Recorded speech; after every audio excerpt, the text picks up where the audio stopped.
السلام عليكم ورحمة الله وبركاته. بسم الله الرحمن الرحيم. الحمد لله والصلاة والسلام على أشرف الأنبياء والمرسلين سيدنا ونبينا ومولانا محمد وعلى آله وصحبه أجمعين. Last week we concluded on the view of Imam Shāfi'ī rahimahullah. So Ibn Hajar rahimahullah mentions the Shāfi'ī view here in a very concise manner. But Imam Shāfi'ī rahimahullah, his view is that he would accept Mursal if a few conditions are fulfilled. You know, our Ustad Hazrat Mana Fazlur Rahman, he tells us that don't say Imam Shāfi'ī would not accept Mursal. He says that say Imam Shāfi'ī would accept Mursal. He says that he had a few conditions and then he would accept it. So present it like that. Now, unlike the other three madahib, we can refer back to the exact statement of Imam Shāfi'ī rahimahullah. But the Shafi'is, the Malikis, and the Hanbalis, you remember for Hanbalis, we had to start off with Imam Abu Dawud, student. But for Imam Shāfi'ī rahimahullah, he explained the conditions himself in his book Ar-Risala. So he mentioned there, Man shahada ashab Rasulullah sallallahu alayhi wa sallam min at-tabi'in, فحدث حديثا منقطعا عن النبي صلى الله عليه وسلم فاعتبر عليه بأمور. So he basically places four essential conditions. Three of these conditions pertain to the narrator, the Mursil, and one is regarding the narration itself. But this one which is regarding the narration itself, it's then there are four options with regards to that one. So that has four categories and you can choose one of those four. So those three conditions which pertain to the narrator are, the first is that the narrator has to be a senior tabi'i. So this here will create a very huge difference between Hanafis and Shafi'is, because Hanafis, we will accept the marasil of junior tabi'in, and likewise we will accept also the marasil of atba'u tabi'in. In fact, Hanafis, we accept marasil of the Khairul Qurun until the year 220, but with this essential condition that the person who is doing the irsal, he himself has to be thiqah, and he is known, it's not proven from him that he would leave out. So this here is the first condition of Imam Shāfi'ī rahimahullah, that the tabi'i has to be a senior tabi'i. The second is that if he had to reveal the name, it would have been someone who is reliable. ثم يعتبر عليه بأن يكون إذا سمى من روى عنه لم يسمى مجهولا ولا مرغوبا عن الرواية عنه. He would not then take the name of someone who is unknown or who people would have a problem with narrating from. That's the second condition. So basically, if he had to take the name, you know that whenever he leaves out generally. So that's exactly the same thing as the other madhahib. And then the third condition is that you compare his narration with how other Hufaz narrated. And then you will find that his narration generally is in conformity with their. Allah does mention that at times if he has less words, then it is fine. But he cannot have more words or he cannot contradict. That's another whole subject. But the laws of contradiction, and we have spoken about that before. So he does not contradict those who had better memories. So these are three conditions for the Mursil, the one who is making irsal. He has to be a senior tabi'i. He generally only leaves out the names of reliable people, and his narrations generally does not contradict those of Hufaz or those of other senior narrators. Now we mentioned that the one is regarding the narration itself, but there are a few options. So either that same narration should be also transmitted musnadan.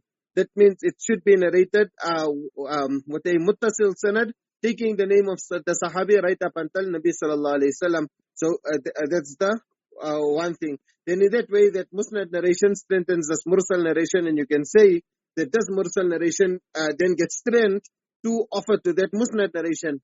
So if you have a contradiction of another musnad narration, you can give preferences from amongst the wujuh tarjihat. So that's the one option. The second option, maybe you don't find another Musnad narration, another narration which is muttasil and marfu'an right up until the Prophet sallallahu alaihi wasallam. That same narration is also transmitted mursalan, but it has a completely different sanad, and it goes via a different tabi'i. So now, here with regards to this, Sheikh Mullah al-Qari quotes from Allama Zakaria al-Ansari, وَسَوَاءٌ كَانَ الثَّانِي صَحِيحًا أَوْ حَسَنًا أَوْ ضَعِيفًا.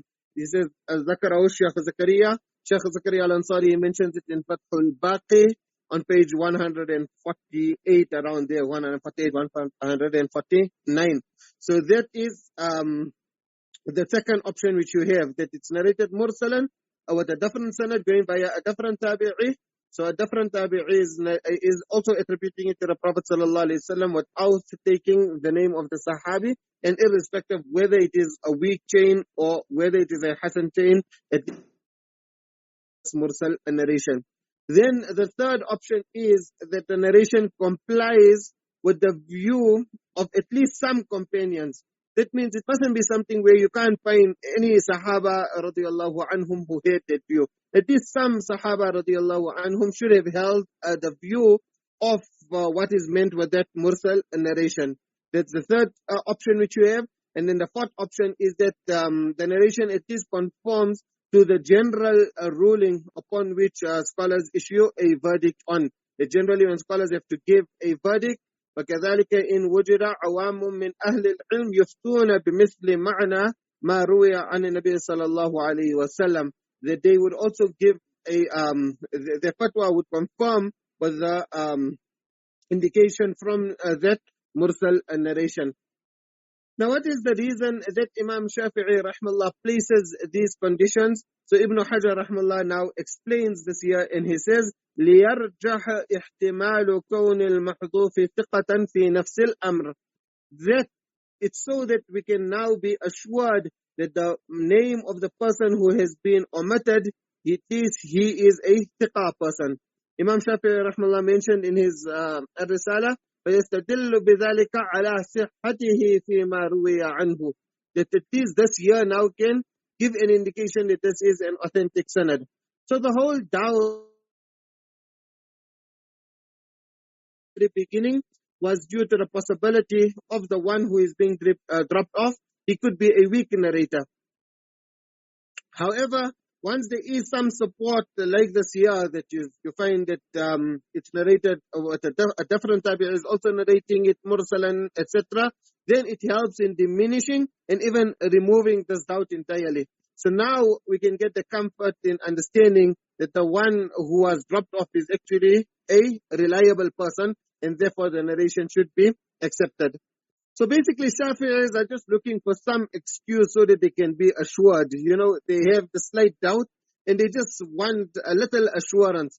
And hence, Allama al-Laqani rahmallah says, so first remember that from Shaykh Zakaria al-Ansari, he's saying that even if it's a weak proof, like that here, عادد الضعيف الصالح للترجيح حكم القوي.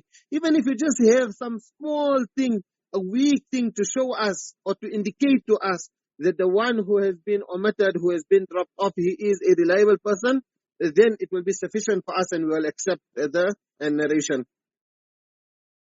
Ibn Hajar rahmallah then brings the statement which we spoke about previously.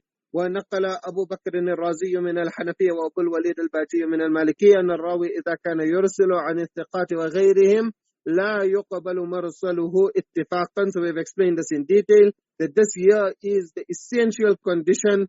Malikis, Hanafis and Hanbalis, we only accept mursal if the tabi'i is known not to drop off weak narrators.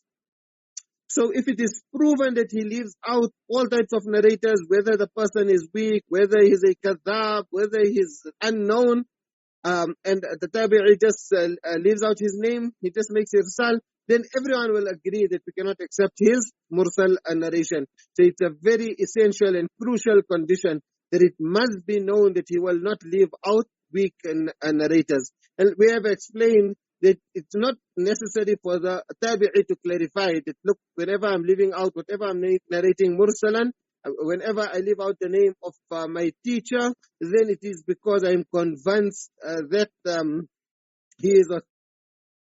We who do the study, we have to do istiqra, and we will then find out, because you will very seldom find, you do find a few when they were asked about it, but it's very seldom that you are going to find a tabi'in telling you that I only leave out the narrators. So you have to then study their practice, and from their practice you can pick this up.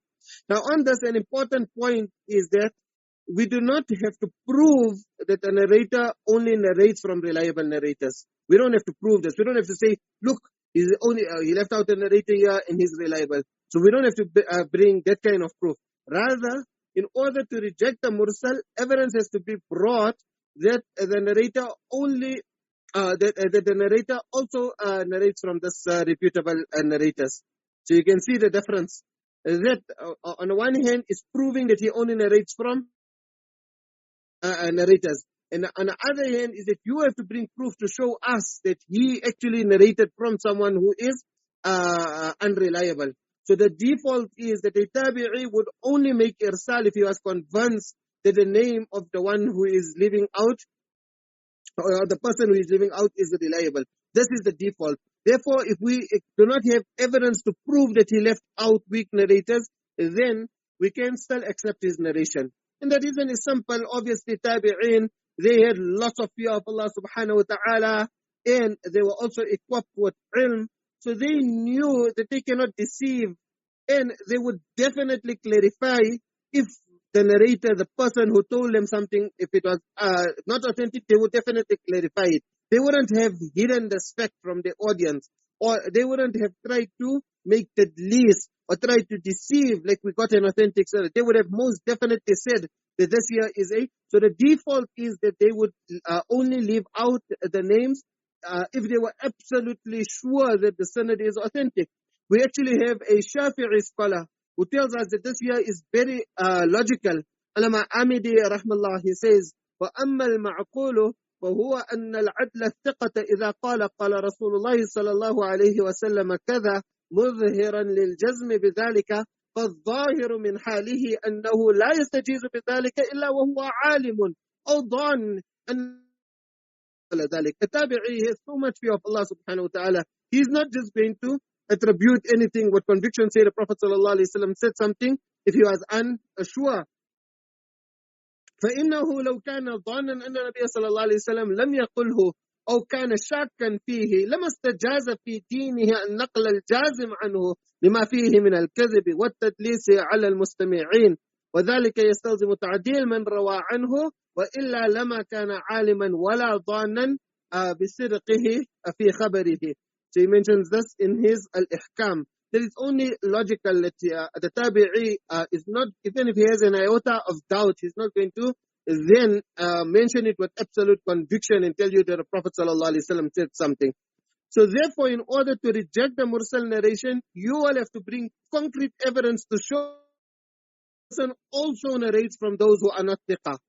That's, you're going to have to bring evidence to show that. Until it's not proven that he narrates from weak narrators, it is fine to accept his marasil. So he's innocent until proven guilty. He's innocent from narrating from weak narrators and leaving their names out unless he is proven guilty of doing it. So you don't have to prove that he only narrates from thiqah narrators. Rather, you have to, a person will have to bring evidence to and show us that he narrates from, he leaves out weak narrators.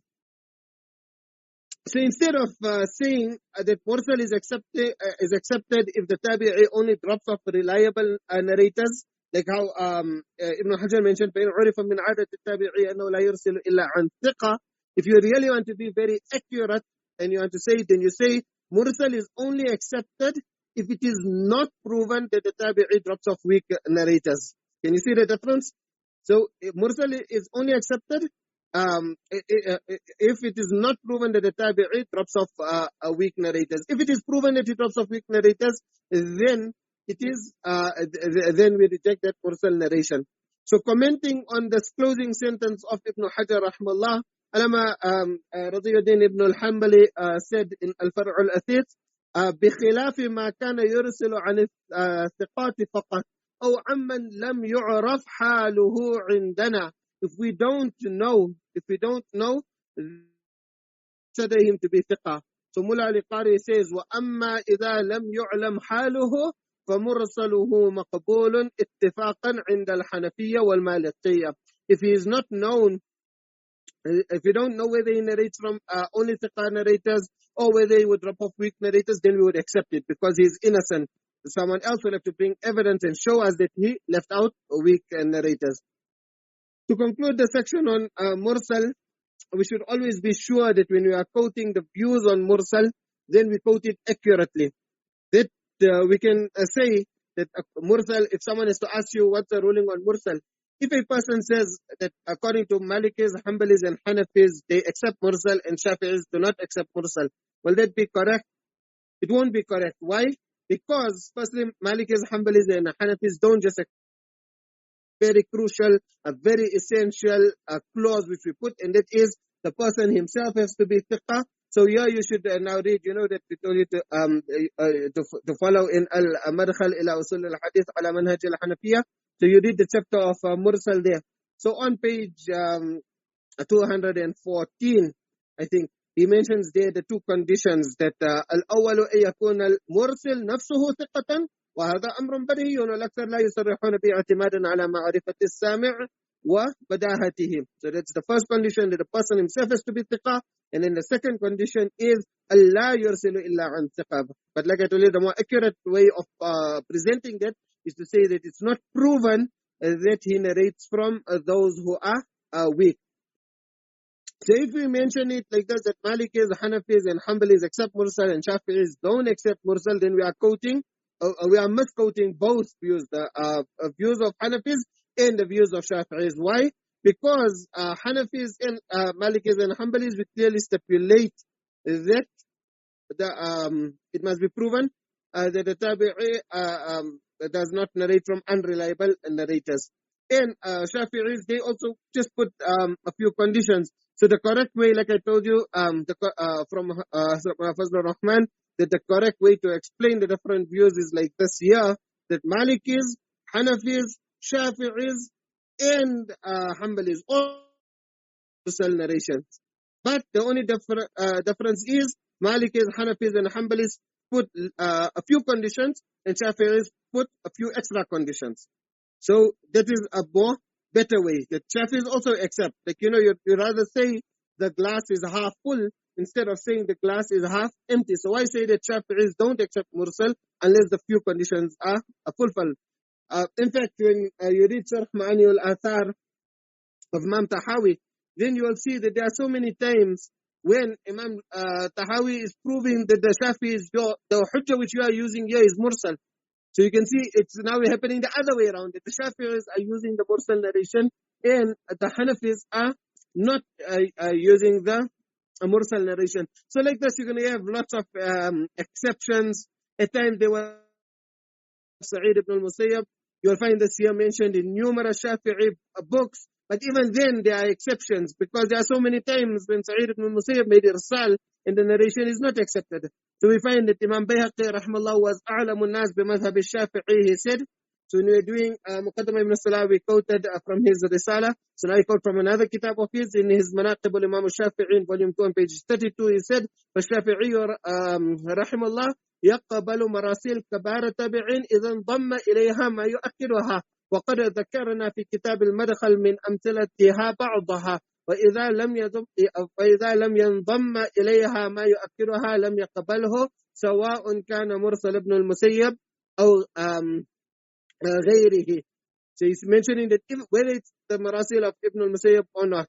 But then after that, you will find that many Shafi'i scholars, who, even though they had this statement of Imam Bayhaqi in front of them, they would still clearly mention that the Marasil, because it's referring to majority of the time, that so therefore they would make itlaq and they would say that specifically the Marasil of Sa'id bin Musayyab are all accepted, and also they would then clearly say that others who are on the same status as Sa'id bin Musayyab.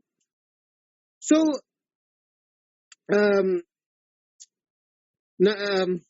one thing which I wanted to mention here is that now that we've done this, Now, how is it going to benefit you? Because with an-Mursal, okay, so Shafi'is finished, whether they used it, whether they didn't use it, whether Hanafis used it or whether they didn't use it, now what difference it's going to make into our lives? So, will we be able to apply what we just learned? So now to give you one example, now we had a pandemic.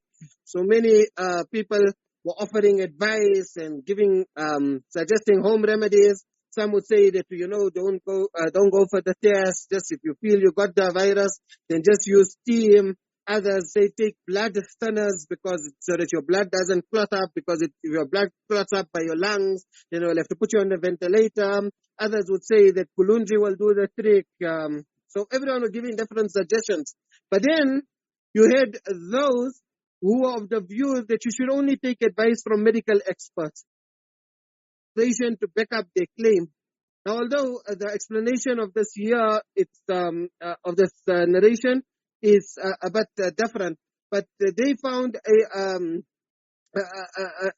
hadith to use and to prove that Nabi sallallahu attributing to Nabi sallallahu alaihi wasallam, like Nabi sallallahu alaihi wasallam said that a person who has to give man tatayyaba, so the word man tatabbaba, the one who has to act like a doctor, and if a person has to become, if a person acts like a doctor, then he will be liable.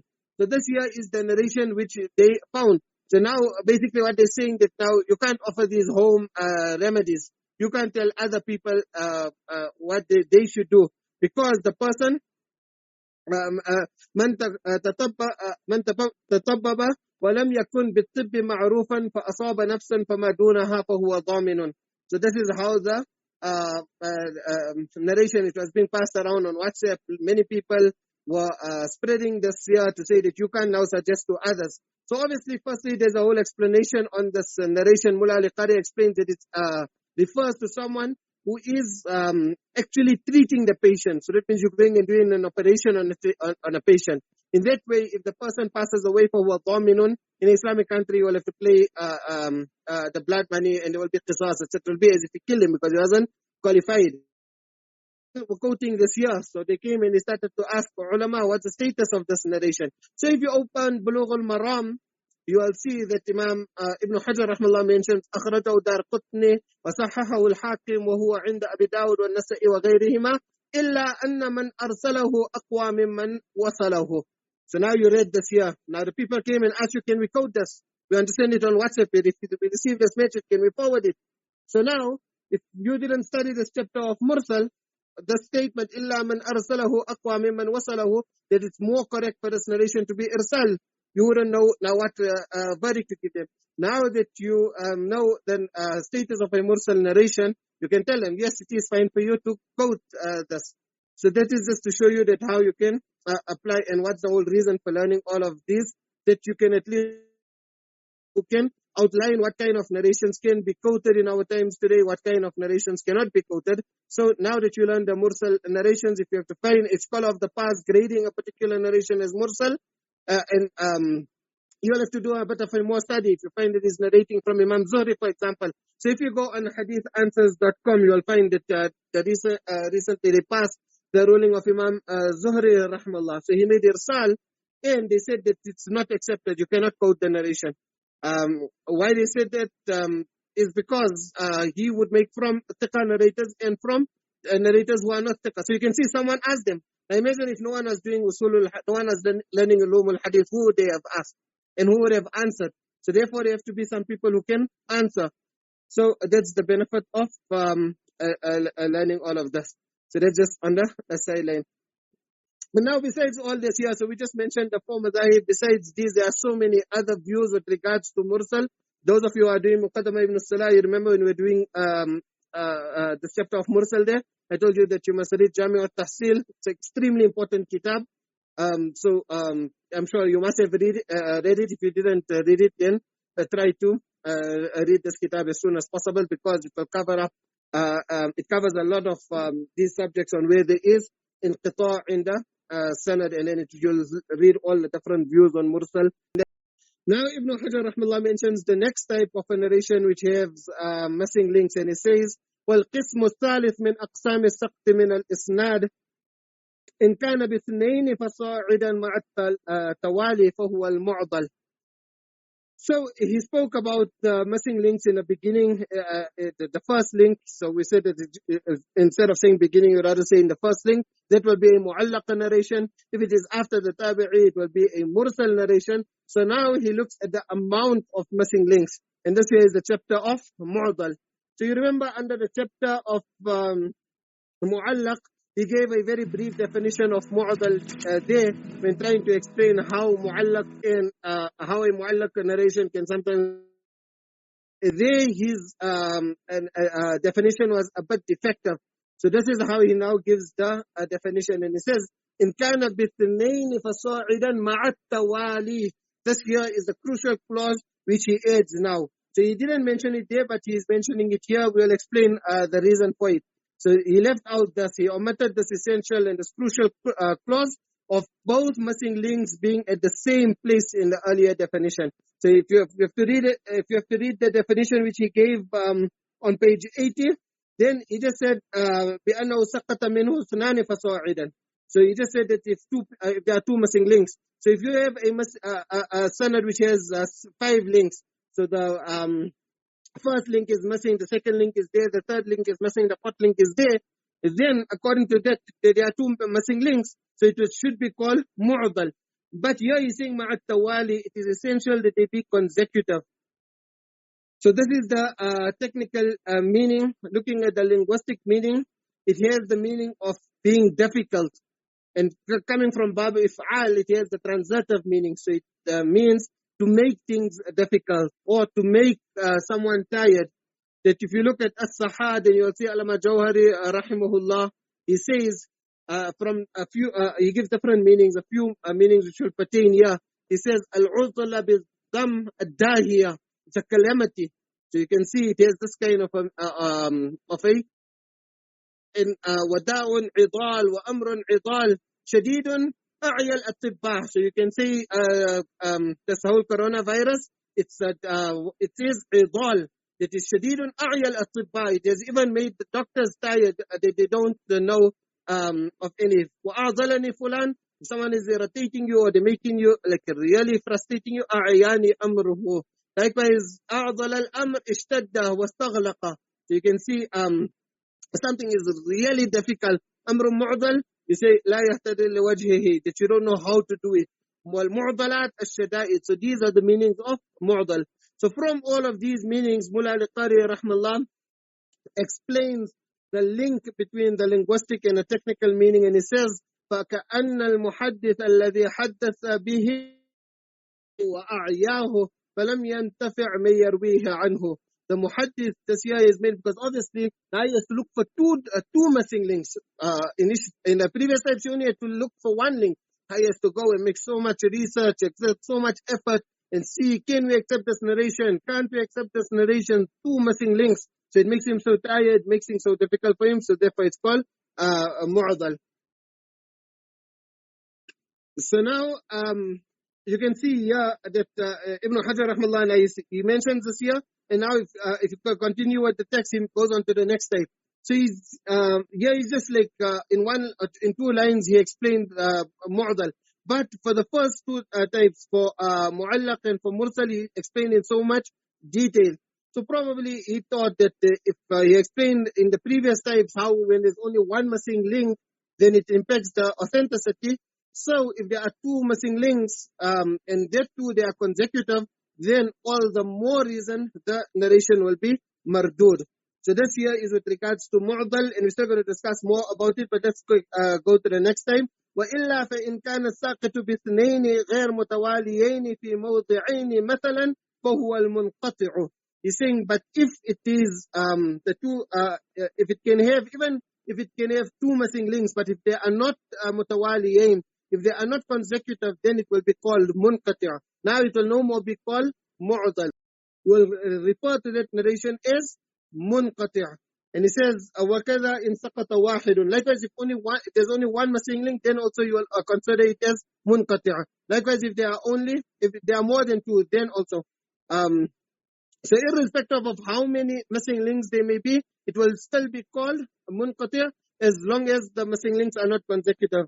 So Allama Qasim then explains the explanation of Ibn Hajar rahmallah, that وَيُسَمَّى مَا سَقَطَ مِنْهُ وَاحِدْ مُنْقَطِعًا فِي مَوْضِعٍ, that if there's one missing link, it's called munqati'.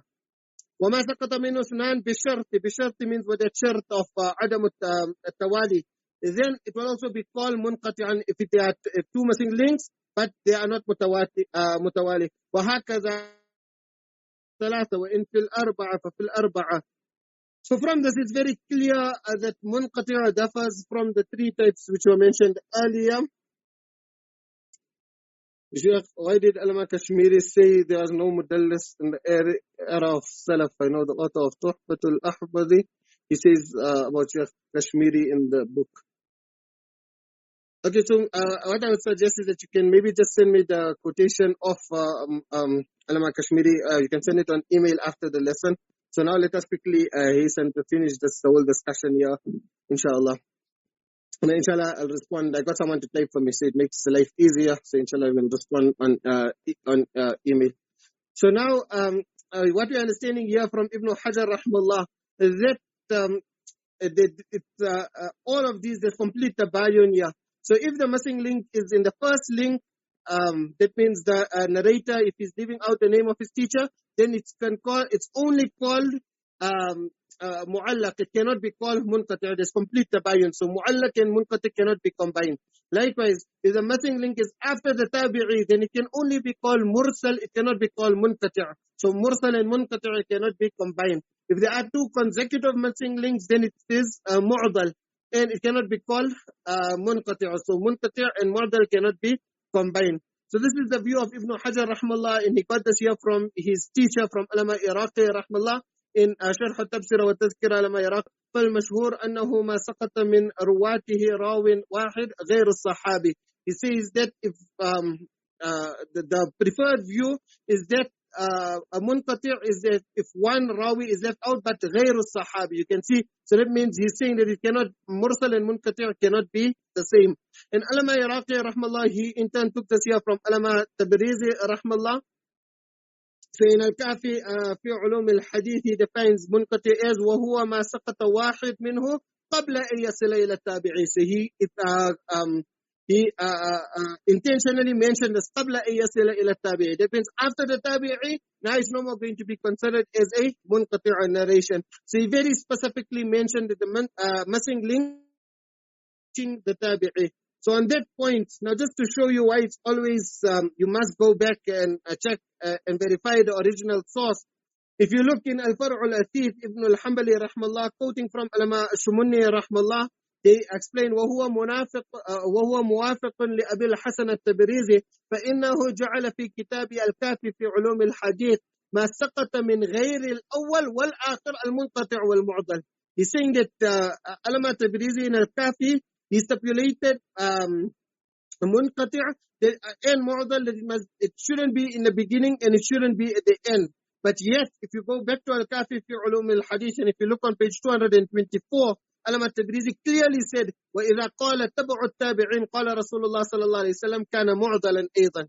So you can see, it's even if it's at the end, the atba'u tabi'in, they are leaving out the tabi'i and the sahabi. So it is at the end. So it contradicts what is mentioned in Al-Far'u al-Athith. So basically what's in Al-Far'u al-Athith is a code.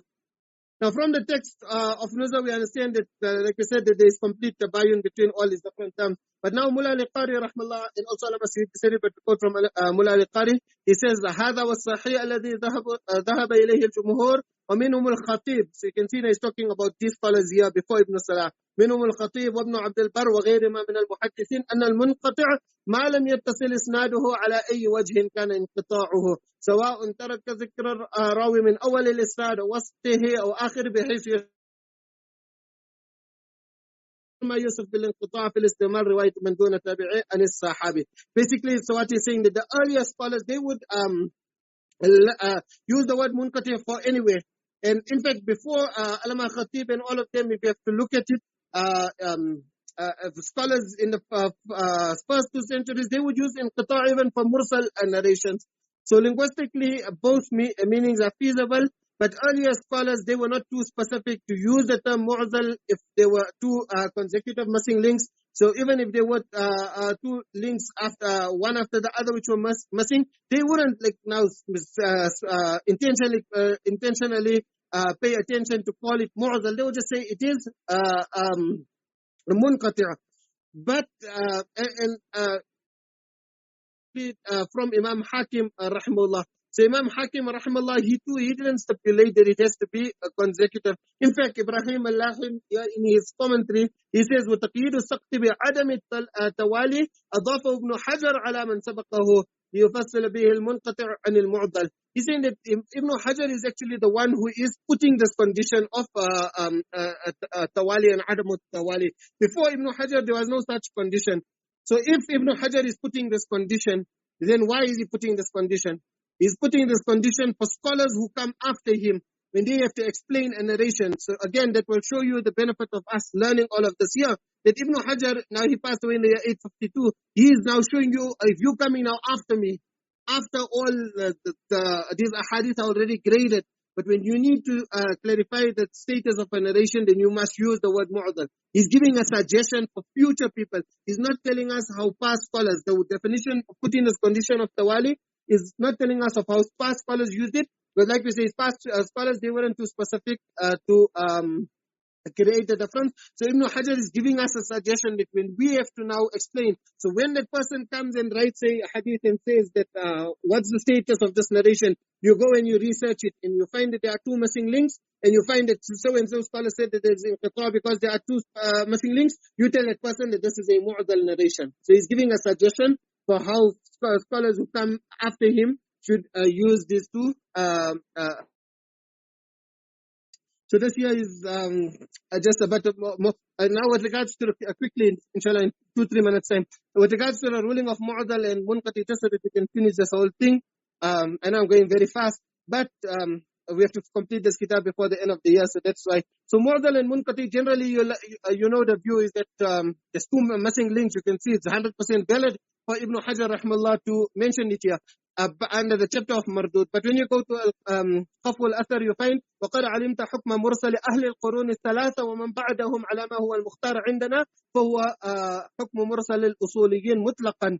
That according to the Hanafis, when they, even if from the Atba'u Tabi'in, if someone is to leave out the two narrators, then that irsal will, because they didn't use the word mu'dal, that mursal narration of his will be accepted. So if you have to go to Al-Fusul, you will see Abu Bakr al-Razi, he mentions it, مذهب أصحابنا أن مراسيل الصحابة والتابعين مقبولة وكذلك عندي قبوله في أتباع التابعين بعد أن يعرف بإرسال الحديث عن العدول الثقات. So if you are saying that the marasil of Atba'u Tabi'in, the marasil of Atba'u Tabi'in basically will fall under the embat or under this definition of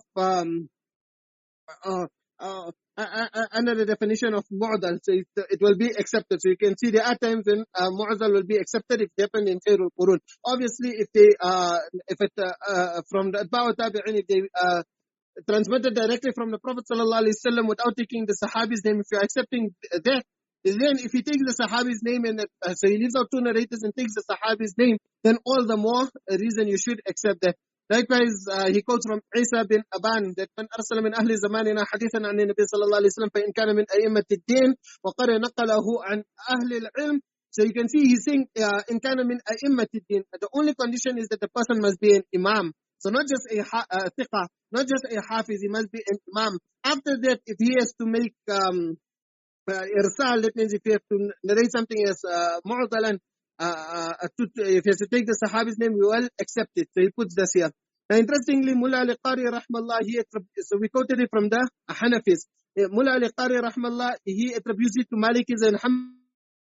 This here in his commentary of Al-Manar in Tawdih al-Mabani wa Tanqih al-Ma'ani, not here in his commentary of Nuzha. He says, وَالْحَاصِلْ أن مرسل القرون الثلاثة حجة عندنا وعند مالك وأحمد بن حنبل في رواية عنه وأثر المتكلمين.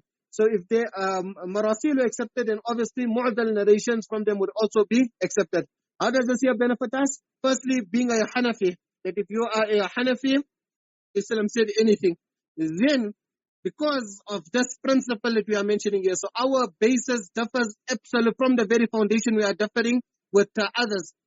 if Imam Abu Hanifa tells you that Nabi sallallahu alayhi wa sallam told you something, since he is from Khairul Qurun, he is narrating like this here, whether he narrates Mursalan or Mu'adalan, it will be an accepted narration and we can accept it. So that is how it benefits us, in this time, because we can consolidate and show how strong the Hanafi madhab is. Even if another scholar now who came 100 years after Imam Abu Hanifa is to tell you that the narration is weak, we say that Imam Abu Hanifa narrates it from the Sahabi Mu'adalan or directly from the Prophet sallallahu alaihi wasallam Mursalan, and the Marasil and the Mu'adal narrations and Khairul Qurun are all accepted. Likewise, when you're reading Muwatta Imam Malik, you're going to find many balaghat of Imam Malik rahmallah. So can you accept this balaghat of Imam Malik? Imam Malik rahmallah says balagani, even though in your Darul Ulum maybe if you only learned about 10 or 20 pages, obviously Muwatta Imam Malik is a kitab which you most definitely have to read the whole kitab cover to cover. So at least now you would know the ruling of these, that because Imam Malik rahmallah was from Khairul Qurun, you can accept. So inshallah, if you have any questions, then rather send it on email, and then inshallah we'll respond. Until Fitri, jazakumullah khairan. Assalamu alaikum wa rahmatullahi wa barakatuh.